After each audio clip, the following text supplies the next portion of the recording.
A escola era, eu tiña aula, por iso fomos todos, tiña nada máis cruzar o camiño.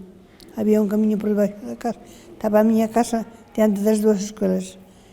Por detrás da casa estaba a de nenos e por diante as de nenas. Nada máis cruzar o xardín, que había un xardín, e iba para a escola.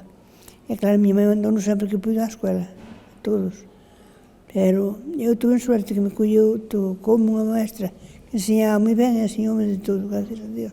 Pero a miña irmá saliu da escola sin saber dividir. E eso. E estaba aprendendo modista, miña mãe mandou a un taller de modistas, e non podía quitar o título porque non sabía dividir. E aos patrós había que facelos con as 4 reglas, e nada. E dixo, bueno, pois a ver. Cando fui, claro, daquela iba a ser o tempo reglamentario na máis. E entonces botaron acabouse a escola, e por menos non a pasantía porque quitaron quitou o eso de corte, a confección. Pero a min eu xa non quixen ir, digo, non, o que eu vou facer, chégame o que sei, non quero máis nada.